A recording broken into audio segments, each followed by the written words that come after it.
Hello and welcome everybody to what is another exciting episode of the Lions Grid. I am joined again today by my co-host, Mr. Joseph Wilmot. Joe, how are you doing today?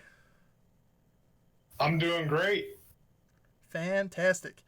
Another day, another video here from the Lions Grid. Gonna be going over today what was a busy offseason for the Detroit Lions. Lots of moving parts, lots of new things, a lot of new faces you're going to see on the sidelines. So we're going to just... Oh, I like that cup. That is a very nice cup. I got the blue Kool-Aid. It's actually the new Mountain Dew. It's the Liberty Mountain Dew that's out, but it works good with the Lions cup, and it's blue, and it goes with the theme. So that's my sponsor for today. Certainly. It creates... It's a nice theme, a nice motif there, so... But yeah, as I said, we're going to just take a look here. A lot of new faces, a lot of things to keep up with.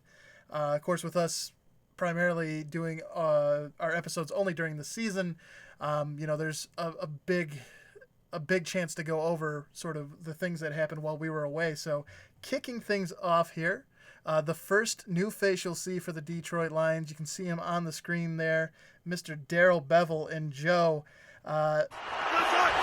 Play clock at 5. I think if you know Darrell Bevell, pass is intercepted at the goal line by Malcolm Butler. Above us, the play that he's probably most famous for, and that was the play in the Super Bowl against the Patriots, Butler, where he made who the call almost to made throw the ball instead of handing it off to the Marheine. phenomenal play that wound up in Percy's arms. There are flags on the field for a celebration.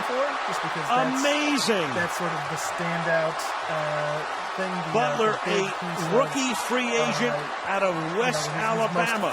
They try to pick play, Al. They tried to go here, but he beats him to the punch. And I'm sorry, but I can't believe the call. I cannot believe the call. You've got Marshawn Lynch in the backfield. You've got a guy that's been borderline unstoppable in this part of the field. We've seen in the past I can't believe the call. With Seattle's offense is a lot of creativity. They do a lot of action to the tight end. They do a lot of play action, a lot of rolling to the right and to the left with Russell Wilson. A lot of, and that's like going to have to be executed fairly well for Stafford to have to execute the plays as if he has the ball. The play fake to say, does the running back have the ball or does the quarterback still have the ball? Confuse defenses a little bit. If they have, like in Madden terms, an awareness rating kind of lower, then perhaps Stafford can fool them and, create a lane for the running back. But I think that the wide receivers that are going to be used, we didn't see a whole lot of star production out of Seattle's wide receivers. They've had some good seasons, but I think that's what we see in Detroit. We see some solid receivers. And in my opinion, you have 3 solid receivers that can catch the ball. And you got a deep route runner in Marvin Jones. You got an all-purpose, in Kenny Golladay. And you got a, slot receiver in Danny Amendola. So I think the offense is going to be more based upon, 2 tight end sets, 3 tight end sets. And then periodically we'll see 3 wide receiver sets. Very rarely will we ever see 4 wide receiver sets. But I think that opens up the run game, the play action game, the tight end game. And I think it adds a bit of creativity to the overall team. I'm looking forward to this change. And I'm also looking forward to seeing more down the field passes. With Jim Bob Cooter, it was dump off, to the running back, short 5-yard passes behind the yard line of scrimmage, and I want to see the ball go down the field. Stafford's got a cannon. He's getting paid all that money. He's got a rocket arm. I want to see it this year. Yeah, that's a good point. I think the offense definitely became a little it became easy to tell what the Lions were wanting to do. That was something that you saw other teams being able to sort of predict the play before, as the Lions were snapping the ball. They kind of knew where the ball was going and what they wanted to do. So, definitely a change needed there. I think Darrell Bevell has been successful with the Seahawks. Obviously, if you're not super familiar with what the Seahawks have been doing, again, the only thing you might know him for is that questionable play call in the Super Bowl against the Patriots. But I think overall, obviously that particular play gets a lot of scrutiny because it was in the Super Bowl, the biggest stage. But I think overall he does a pretty good job with the Seahawks. So I'm kind of excited to see what he can do with the Lions because last season, I'm hoping that last season was just sort of a one-off, sort of a temporary thing, and that Matt Stafford with this new offensive coordinator can get some things going. So you did mention one of the big off-season acquisitions there, as you were, talking about the acquisition of Bevel, and that is Mr. Danny Amendola. So, he is one of the new faces that you'll be seeing on the Lions. Should be a pretty good slot receiver weapon for the team. But yeah, so we have Danny Amendola. We're going to go over now some of the other free agent acquisitions. We're going to cover most of the players, not everybody, because there are some guys that were definitely added to the team for depth and things like that that aren't necessarily your huge name players. But we'll go over some of the big ones here. And first up on the list, after we've already covered Mr. Amendola, at defensive end, we have Trey Flowers, probably the biggest signee from this offseason class, coming over from the Patriots. A pretty good defensive end. Back when I was writing for the Detroit Sports Nation, the blog there, he was one of the, not only was he one of the people that I had as targeted for the Lions as a good free agent acquisition, he was one of the top free agents that was going to be available in this year's class. So good to see the Lions being able to go out there and bring him in. Definitely, I think you look at that defensive line in general. We'll talk about another acquisition that happened, and also there's a draft pick that helps out there. But you look around that Lions defensive line, there's definitely some talent. Thoughts about Trey Flowers, Joe? What I'm looking for is consistency, consistent pass rush. He'll be all right in the run game. I mean, we'll have interior defensive linemen to stop the run game, and he'll perform well in the run support. But I'm looking for a consistent pass rush. One thing with Ziggy Ansah, he's replacing Ziggy Ansah centrally, and you have a guy who can put pressure on the quarterback play after play. But what we saw with Ansah is he'd get 3, 2, 4 sacks in one game, and then not do anything for 6 weeks and then get injured. One thing I'm looking for is consistent play from Trey Flowers. One thing I want to note, though, is something that you might not have in your notes, is that Romeo Okwara, the defensive end last year, I think he had a good season. They signed him to a 2-year contract extension, so he's going to be in the mix alongside Deshaun Hand on the end. He had upwards of 7+ sacks last year. It's going to be a fun rotation at the defensive front, the defensive line. It's going to be a lot improved, and I just think that with that type of depth and Trey Flowers, I think we're going to have a consistent pass rush, which is very important. Very true, very true. I think with Trey Flowers, Mike Daniels, obviously there's some players there that have some star power, but you're very right. They have made sure now that they have depth at that defensive line, on that defensive line, so that, you're not just going to have to be counting on one player to get to the quarterback. I think they're going to have a rotation of guys so that, you're going to have your sort of primetime players like Trey Flowers who are going to get, they're going to be your stars. They're going to get the headlines. But that supporting cast is going to be very important, and I think they have a lot of good talent there to potentially have one of their best defensive lines they've had in years. Taking a look here at some of the other free agents, and we're going to just run through a couple here real quickly. Of course, we already sort of mentioned him in that discussion with that defensive line. But, of course, Mike Daniels coming over from the Packers. If you look on that defense, we also had some signings in the secondary.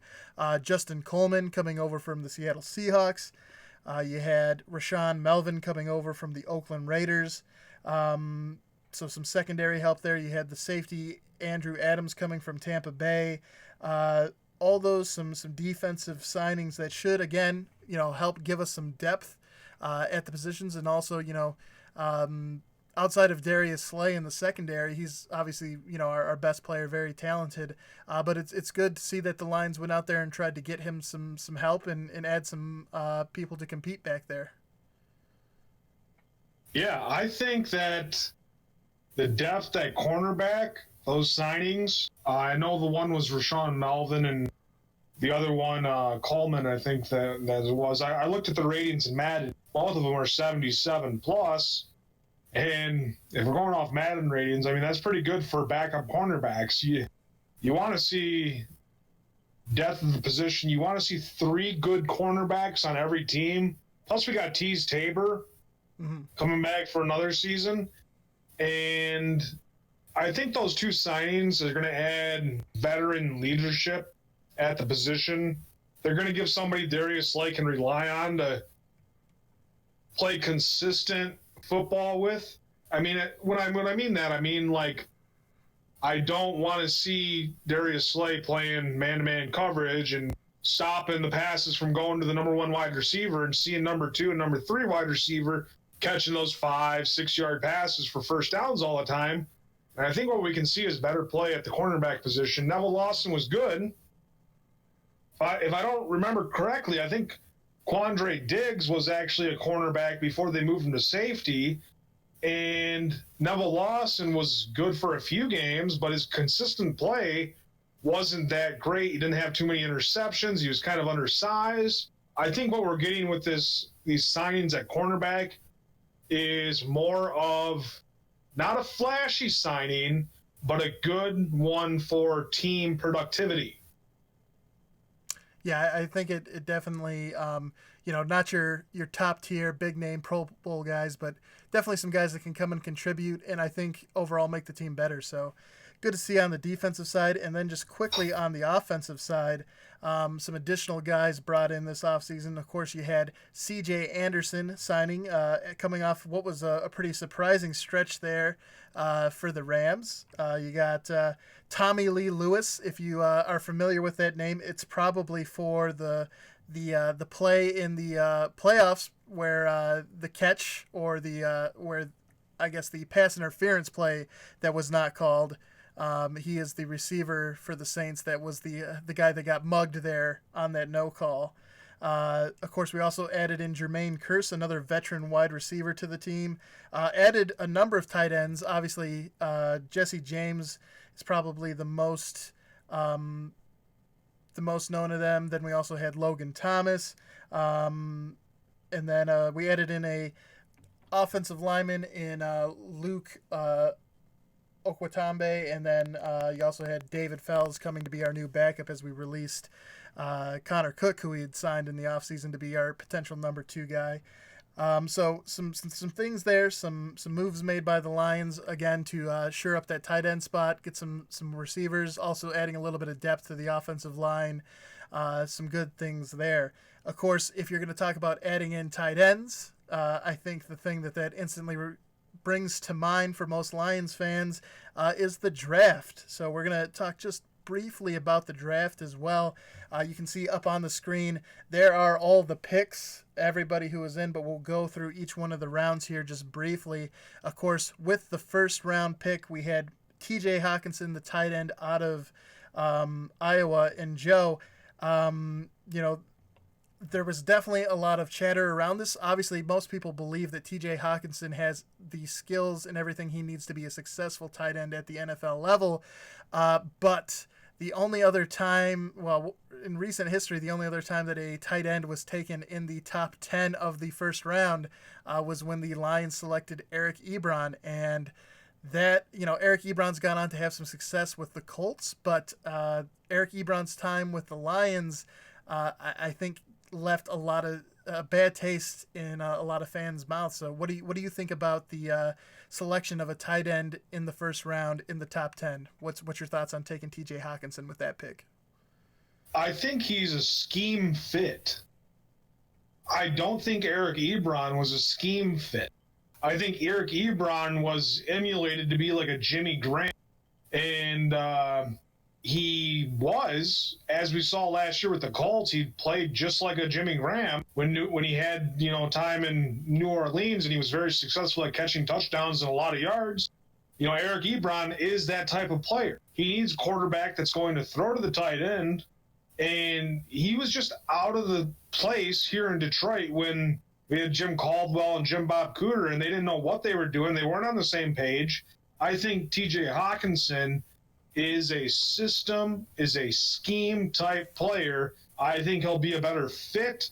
Tough to see Eric Ebron go in that regards, but we kind of replaced him with a Jesse James who can do some of the things that a Jimmy Graham can do, maybe right now in his career. Maybe not as good as Eric Ebron, but he's still more of a route runner catching tight end than he is a pass blocking or run blocking tight end. And I think that's what we get with TJ Hawkinson, is a blocking tight end and one that can catch the pass if need be. Yeah, I think he definitely offers a lot more in terms of the blocking. So, I think with Kerryon Johnson, C.J. Anderson, as we try and get that running game going, I think he'll definitely be a good fit for the Lions. It's hard to think that it'll go the way that Eric Ebron did, but of course something that, parallels will be drawn there just because of where both of those tight ends were taken. So there is going to be, I think, a little bit of pressure on TJ Hawkinson, but I'm excited to see what he can do for the team. Taking a look here quickly at some of the other draft picks, of course, we had Jelani Tavai, who we learned how to pronounce his name yesterday during that episode, linebacker taken there out of Iowa. You had Will Harris. You had Austin Bryant out of Clemson, another defensive lineman coming in there to add depth. You had Amani Orwari, and he has a very interesting name to pronounce too. I actually learned that when he was drafted. He's a very interesting cornerback. I think he could be really good, even though he was taken in the 5th round. He could be a really good guy, so good guy to keep an eye on. Travis Fulgham, he was taken out of Old Dominion. We also had Ty Johnson adding some new blood into the running back room. You also had Isaac Nuada and P.J. Johnson. So lots of draft picks there for the Lions. Obviously, T.J. Hawkinson being the first rounder, the guy that's going to get most of the attention. But Jelani Tavai, I think, is coming into the linebacker position, a spot where we do have some needs. So there's going to be some pressure on him. But we've talked about a lot of the new players that have come in, both through free agency and the draft. Just want to touch quickly on a couple of key guys. I know you mentioned Ziggy Ansah, who left via free agency to Seattle. We did have a couple of guys leave that are, played some decently sized roles on the team, whether it be just leadership or based off of their skill. We had TJ Lang. He retired, of course. He got injured there quite a bit that last season. And unfortunately, probably best that he hangs up the cleats there. Of course, we had Theo Riddick moving on, or the Lions moving on from Theo Riddick. He was a very big part of the offense there. I think it was kind of surprising to see them move on from him, because he could contribute so much, not only running the ball, but in the passing game. And then Glover Quinn also retiring, moving on from the Lions. So three guys that Lions fans had a pretty good opinion of, three pretty good human beings too, from what you could see from them. All three guys pretty stand up there. So sad to see him go, but I think, as we've sort of highlighted through the course of this video, there's quite a few new faces being added to the team. And I think overall, the Lions did a good job of adding talent to try and be competitive this season. Go ahead, Joe. Can I say one thing real quick? Yeah, go for it. I think that Jelani Tavai, the second round or middle linebacker or linebacker position, is going to be very important. I think he could be like a Kyle Vanden Bosch that actually went to the Patriots from the Detroit Lions back a while ago and had a couple big plays in the playoffs and had a big sack in the Super Bowl. I think that what we're going to see is speed at the linebacker position with him and Gerard Davis. Whether or not they're going to be able to do zone coverages is going to be kind of questionable. But you're going to need that in different sets that, like, we like to run, that Patricia's going to like to run like he did in New England, where you have 3 defensive linemen, where you have 4 linebackers, where you have 4 defensive linemen and 4 linebackers. Maybe that's not the right scenario. Maybe that's too many up front for the run. But you get what I'm saying when I say, you know, we have to have players that can play at the linebacker position, and that's the biggest question mark on defense. Our cornerbacks are all right. Defensive line is all right. Safety, we have a question mark at one safety position, but the linebackers, we have to have a good 3-4 set if we're going to be successful in the play action pass or the pass defense with 2 wide receiver, the cover 2, and all that type of stuff. Yeah, I think you definitely have some established leaders in the other roles on the defense. I think the linebacker spot is definitely a spot where you're still looking for someone to come out and establish themselves and really show that they are a force on that defense in that spot. So definitely some opportunity for him. And yeah, one of the stories to definitely keep an eye on here as we move into the season. And speaking of moving into the season, you know, I figured a good way to wrap up this episode would be just to look at a couple different questions. So the first one just being, Joe, who are you the most excited to watch this season? Who has you most interested on the Lions? Who's the guy that you're going to be paying particular interest to as these games move forward? Well, I'll give you 2 contenders, then one final answer. But one guy I got to mention, which I don't know why they re-signed him for another year, is the long snapper, Don Mulchbach, or whatever his last name is. The guy who's got a 49 overall rating in Madden, and he's back again as the long snapper. What good is he? He takes up a roster position, but yet they want him back as a long snapper? Doesn't make any sense. Just get the job to do get the center to do the job. Okay, now on to the real thing. The players to watch. Number 1, is Darius Slay going to have an 8 interception season, or is he going to have a 2 interception season like last year? Okay, number 2, is Damon Snacks Harrison going to get a contract extension and play the rest of his career in Detroit if he can shut down the run? Now, the one guy you have to watch for had a little bit of a breakout season last year and is potential number 1 wide receiver this year, Kenny Golladay.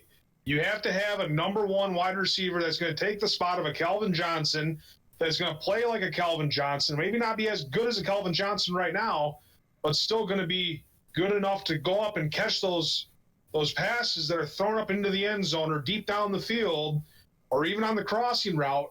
You have to have consistent play from Kenny Golladay. He's going to be the most exciting player to watch this season because he's kind of like a Calvin Johnson protege.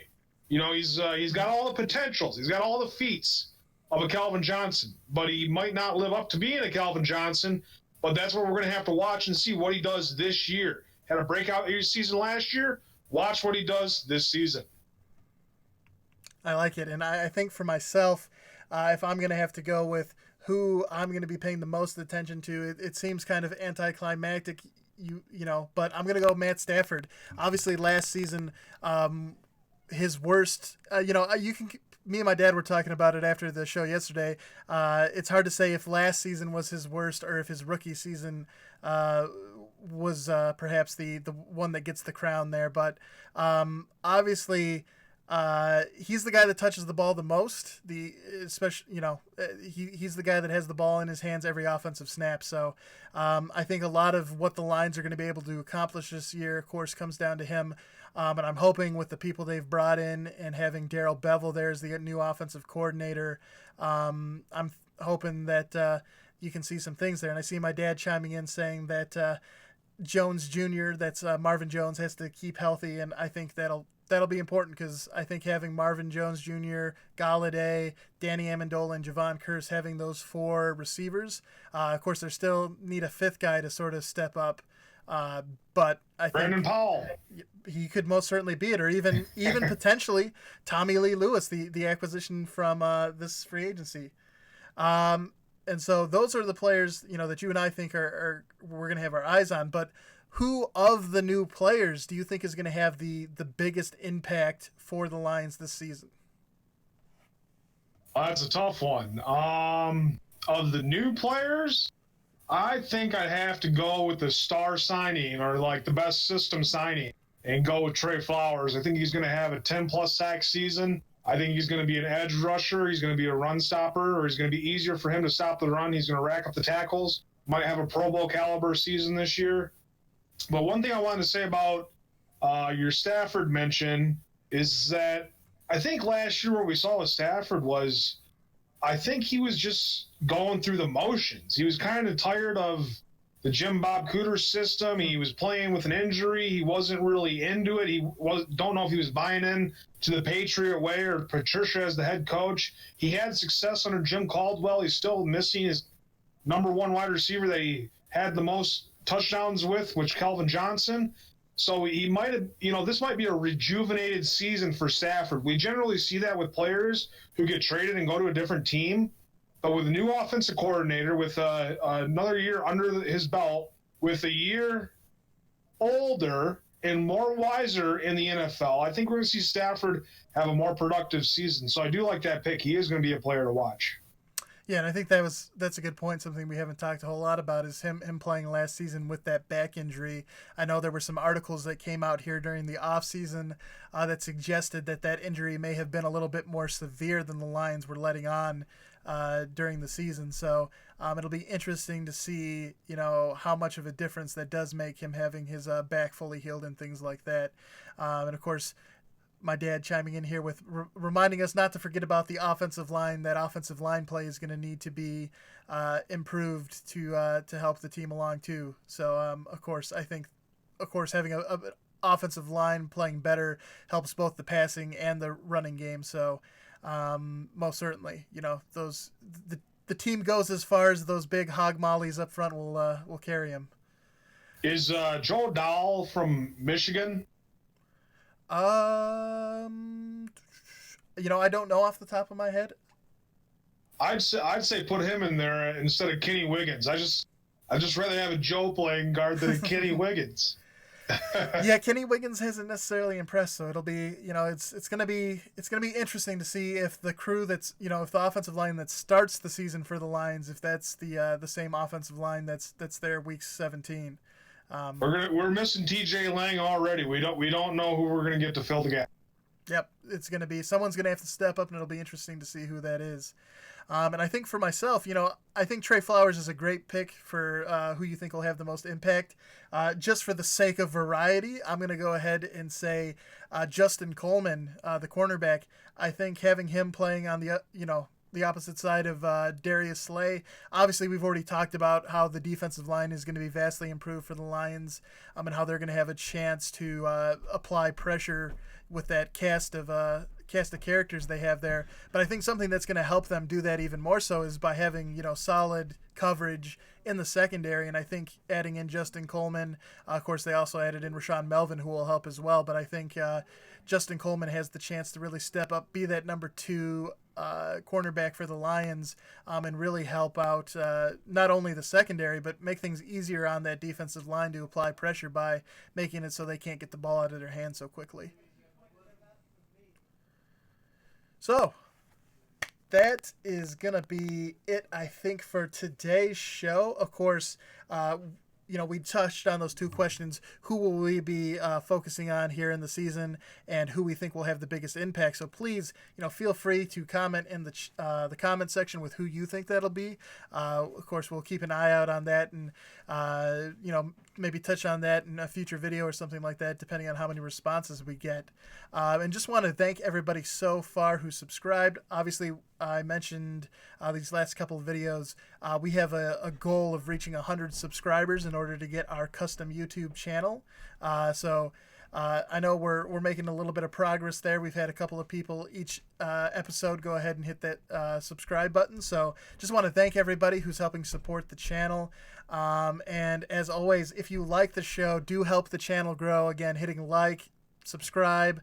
If you want to be alerted when we're going live with live streams like this, or if we're uploading a new video, you can ring the bell and YouTube will send you a notification to let you know when we're going live. We will be back again for an episode tomorrow. That episode will be taking a look at the launch ratings for Madden, taking a look at how they have the Detroit Lions rated. and maybe comparing that to a couple of the other NFC North competitors. But that'll be for tomorrow. So just want to thank you, Joe, for joining us here again today. And is there anything you want to leave everybody with as we wrap up this episode? You don't need to sign a long snapper to take up one position out of the 53-man roster. You really need to do is get a center who can snap the ball like a long snapper and replace that with a utility guy who can play in many different positions, such as special team or come in and play a pivotal down when you guys need a rest. Stamina is always an issue in the NFL, especially with some of the heat early on in the season and some of the wear and tear with the depth later on in the season. Don't waste it on a long snapper, only a long snapper. Come on. You know, it's I'd be interested. I don't know what the percentage is, but it would be interesting to know how many of the other NFL teams do have a designated long snapper as part of their 53-man roster. And it'd be interesting to see which teams do and which teams don't. But I'm not sure of that off the top of my head. So maybe that's a research topic we can take a look into and see if it is just a weird Lions thing or if it's something that more people are doing. But well, he's an old guy. He's got to be like 36 years old, 38 years old. I mean, they talked about it in the news how he's coming back for his 10th season with the Lions at the long snapper position. I'm like, that's crazy. That could go to anybody else. Yeah, I think he's definitely one of the longest tenured Lions. He's been there a long time. So, but yeah, it's one of those weird things. One of those things when you think about the NFL, you don't necessarily think about the designated long snapper. So it's one of those weird things about the sport. So, yeah, that'll do it for us today. Again, we'll be back again for another episode tomorrow. But thanks for joining in. This has been the Lions Grid with your hosts, Joe Wilmot, Kevin Marheine. Thanks again for stopping by, and we'll see you during the next episode. Peace.